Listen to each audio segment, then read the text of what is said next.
Howdy folks, in this video we'll go ahead and take a look at the LaView Premium IP Security System. It is an NVR DVR kit that is capable of doing 180p video resolution. It is an 8-channel system, which means you can have up to 8 cameras. There are 4 cameras that are coming in this kit, which we'll go ahead and take a look at. And it is a PoE system, which means it is power over Ethernet. So you only need to run one cable from the DVR to the camera, the Ethernet cable, and it will both do the video and the power. So let's go ahead and take a look at what is in this box. This is probably going to end up being a multi-part video as for the setup and everything else, but in this video we'll just take a look at what is included in the box. One more thing I'll ask you to do really quick is to subscribe to this channel, simply because YouTube is canceling all YouTube partnerships that don't have at least 1,000 subscriptions to them. I'm at about 600 right now, so if you guys are able to subscribe at least for a little bit, I'd appreciate it. In the past I never asked anybody to subscribe, but right now I kind of have to. So in the box, we'll have the NVR DVR itself. We'll take a look at that here in a little bit more detail in a second.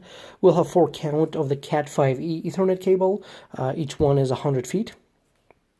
And then we have the 4 cameras. I only unpacked 2 of them just to show you the difference. We'll get 2 of the 2 megapixel cameras, which is this one. And then we'll get 2 cameras that are 4 megapixels each.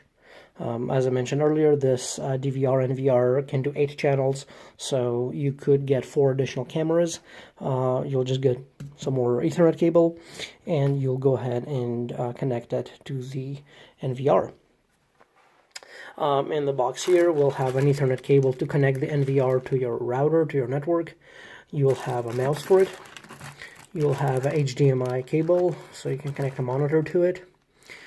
You will have the remote control, SATA cable for the hard drive. In this specific kit, a hard drive does not come with it, so you'll have to get a separate hard drive.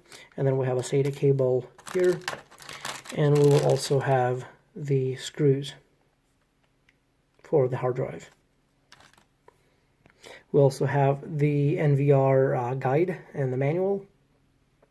We have a quick start guide, a disk CD for the software to be installed on your computer, some stickers for surveillance if you would like to display those, and then we also have a warranty card. In this case, it states that there is a 24-month warranty. That is different from the box that states we have 1-year warranty.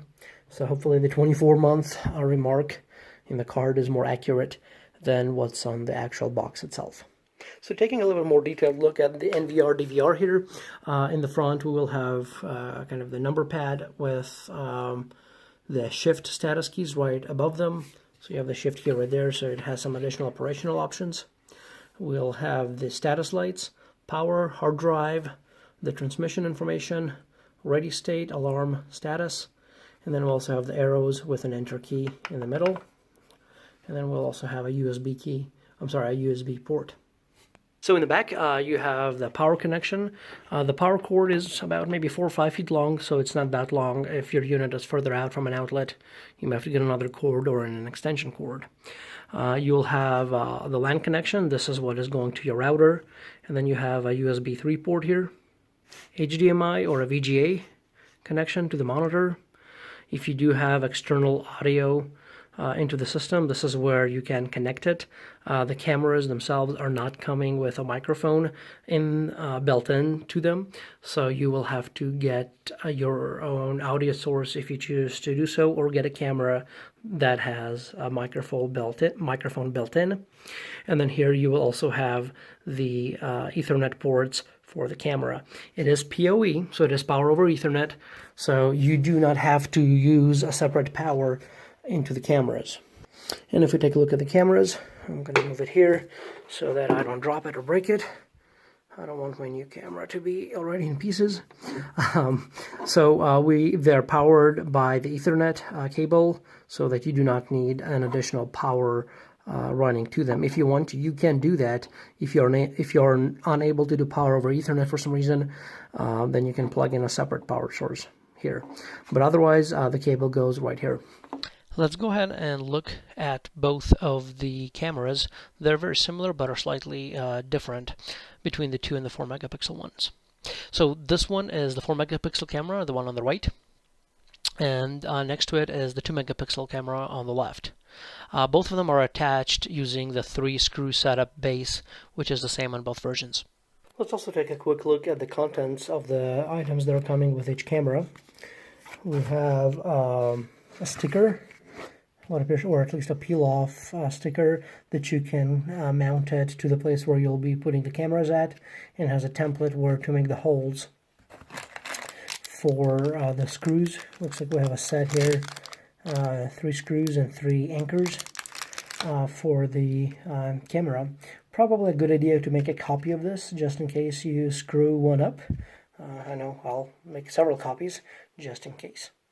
And then also we'll have a connection here, I guess it's a weather seal connector, so that when we attach the cable to the camera, the Ethernet cable to the camera, we can attach the cable and then close this off so that moisture does not get in it.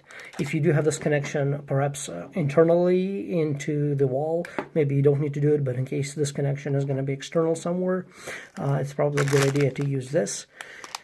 And as I'm looking at it, in order to attach the back of it, the diameter here is actually smaller than the Ethernet connection. So my guess is maybe you'll have to cut this off, run the wire through that, and then crimp a new connector at the end if you do choose to go down that route. Depending on your skills, you may or may not want to go down that path. In my case, I've been crimping my own connections, making my own Ethernet cable for a while, so in my case, if I have to do it, it's not a problem, but there is a way to do that. I'll either make a video about it or you can Google it. And then the only thing is you do need a special tool. It's called a crimping tool. So once you do put it in the connection into the Ethernet RJ45 jack, you'll need to crimp it in order to make that connection solid. So something that requires a little bit more research. For the video quality footage of both the 2 and the 4-megapixel cameras, I'll go ahead and export it and upload that straight to YouTube with no editing so that you guys can judge for yourself. I'll leave the links to those videos in the description of this video below. So let's talk about a couple of thoughts and considerations as I'm about to undertake this huge, massive project. And probably you guys are as well. So if you're going to keep this unit separate from your regular network, it's probably going to be a little bit easier. But if you are wanting to connect this unit to your network, which means you can connect to this via one of your devices, or maybe even externally when you're on vacation, if you want to keep an eye on your home, etc., you will need to run a cable from your router or switch to the LAN port here. Obviously, the cable that comes with it is very short. So you'll have to run your own cable. In my case, where my modem, router, Wi-Fi is, and where this unit is going to be, they're going to be on the opposite sides of the house. So what that means is that if you are able to run a very long wire, great. In my case, that is not possible, just given the structure and constructions of this house.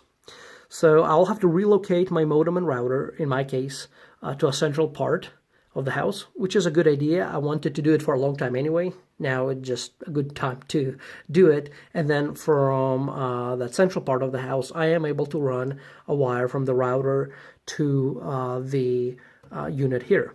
What this means is that I'll have to get my own Cat5e or Cat6 cable, crimp my own connections at the end. I can easily do that. I've done that in the past. That's not a problem. For some of you folks, you may actually want to learn on how to do that. If you will be doing that project yourself, you will need a crimping tool to terminate the connections at the end in order to make sure that the connection is successful. And in my case, I'll also have to actually run a separate coax cable to the central part of the house where my modem is going to be for the internet.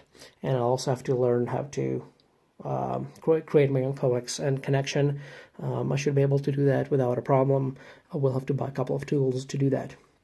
But something to be aware of is that when I was looking for Cat5e or Cat6 wires, cables, because I'll need to run it for the LAN, I did discover there is something else going on in terms of those cables, and many of them out there are fake. In fact, I highly suspect that the cables that we have here are not necessarily true Cat5e cables either, because what I discovered out there is that many cables that are out there at a much cheaper price than the regular ones, that's kind of what prompted my research, they are not true copper. Cat5e, Cat6, they're supposed to be copper cables. But if we take a very close look, and I may have to take a separate picture of this to show it to you because it may not show up on camera, but the connections, do you see the kind of the orange, white, orange, green, white, blue, blue, white, green, brown, white, brown wires? There are 8 wires at the end. They're supposed to be copper, which means that the connection is going to be true Cat5e, Cat6 cable. Well, it looks like it's aluminum. I think they call those CCA from what I saw online. And CCA are copper clad in aluminum, so there may be a little bit of copper tinting there, but if you look at the central part, it is all aluminum. These are PoE cables here for the cameras, right? So I'm having a little bit of a concern running those cables with power when they're not true Cat5e cables. I will probably, because I will be buying my own cable to run for the LAN to the router, I will probably buy separate cables just for peace of mind and not run those aluminum ones. This does concern me that those are not true real Cat5 cables. It will probably not show up on the video very well just because you do need to have almost a microscope to see it, but I'll try to take a picture with my other camera. It's going to be a little bit of macro photography involved here, but I'll try to take a picture of that and then show this to you folks. All right, so I have a project cut out for me. Once everything is set up, I'll have to do another video and go from there. Thanks everybody for watching. If you are able, please do subscribe to this channel. It will help me tremendously.